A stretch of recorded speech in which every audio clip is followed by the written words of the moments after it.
Every morning I walked into that gray office with a coffee in one hand and silence in the other.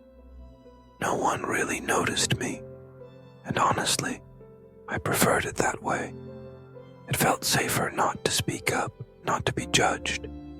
My name's Ethan, and for most of my early 30s, I played the part of the quiet employee who did just enough to stay afloat, but never dared to dream aloud.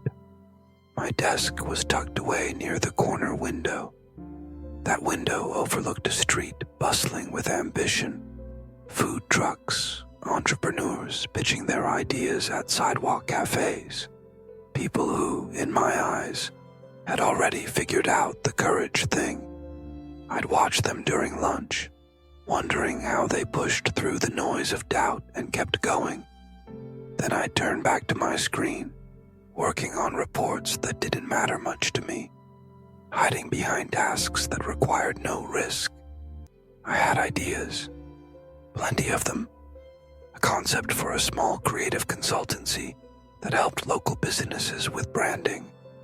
I'd even built some rough mock-ups on my own time. But the thought of presenting it, pitching it, or even telling someone about it made my throat tighten. I always told myself I wasn't ready, not smart enough, not brave enough. I feared failing more than I longed to succeed. Team meetings were the worst.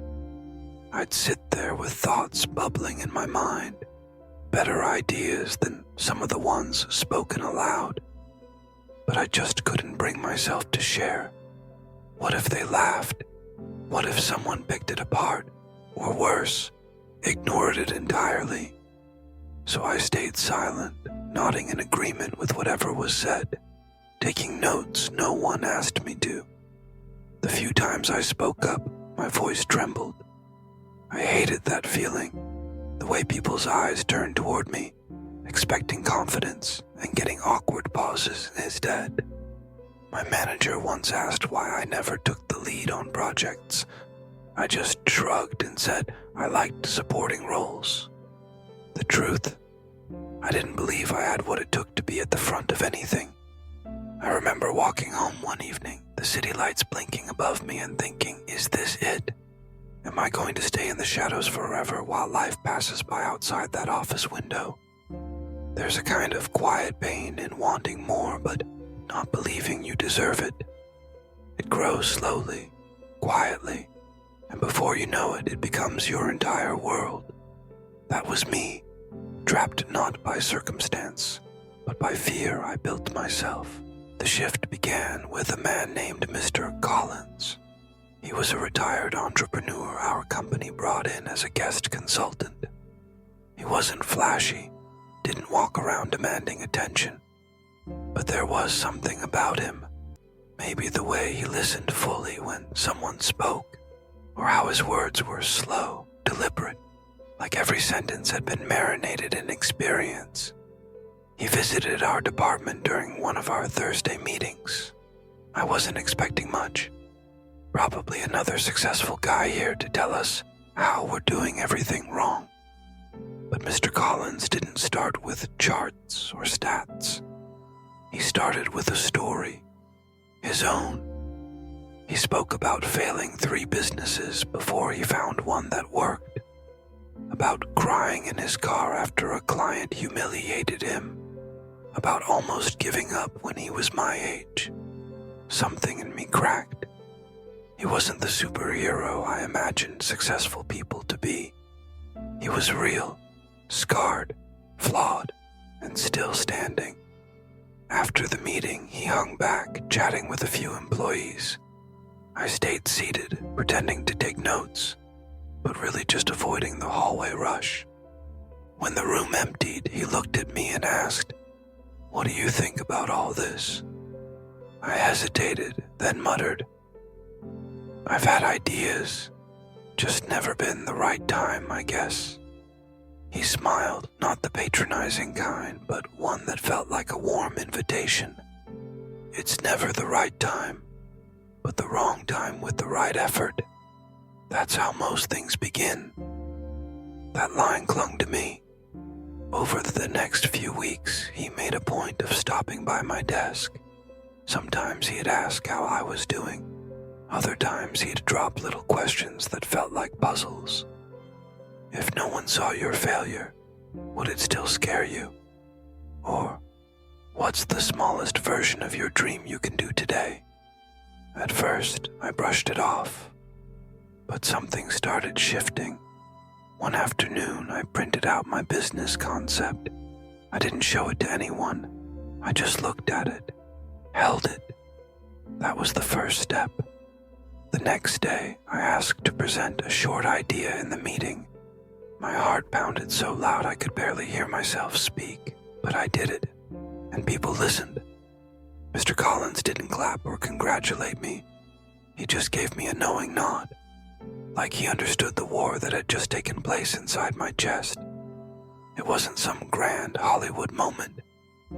There was no applause, no dramatic music, just me speaking when I wanted to hide, and realizing the world didn't collapse when I did.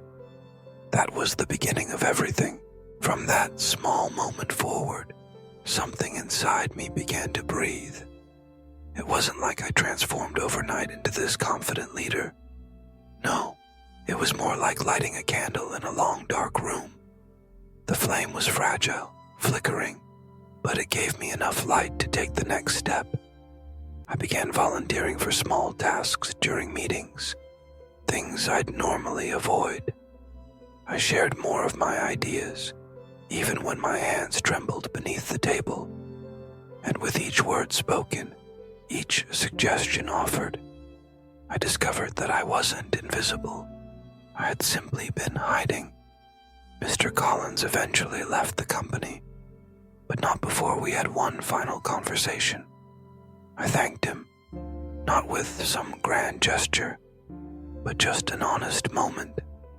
He looked me in the eye and said, "The voice was always in you. I just nudged you to use it."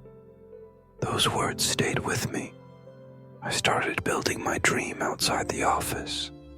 Nights and weekends became sacred. Hours where I worked on my consultancy, reached out to small businesses, offered free sessions just to get started. It wasn't easy. There were rejections, clients who ghosted me, and days I wanted to throw it all away. But now, I had something I never had before, a belief that I could figure it out. The first time a local cafe used my design for their new branding, I cried in my car, not from sadness this time, but from the overwhelming realization that I had created something real, something that came from me. Eventually, I left my job.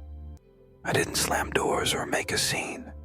I simply handed in my notice, shook hands, and walked out with a quiet kind of pride, the kind that doesn't need to shout because it knows its own worth. Years passed. My consultancy grew slowly but steadily. I hired a few people, built a reputation. One afternoon, I noticed a new intern, quiet, always watching but rarely speaking. He reminded me of myself, so I started doing what Mr. Collins did for me. Gentle nudges, small questions, a simple, "What do you think about all this?" Because I knew the battle he was fighting, and I knew how powerful it was when just one person believes in you before you believe in yourself. Self-confidence isn't something you're born with. It's something you build, moment by moment, failure by failure, choice by choice. And sometimes, all it takes is one step forward to find the courage to take another. In the end, the loudest part of success isn't applause or recognition. It's the quiet certainty that you were brave enough to start. If this story moved you, take a second to share it with someone who might need it, and subscribe for more. You never know. Your story could be the light for someone else still trapped in the dark.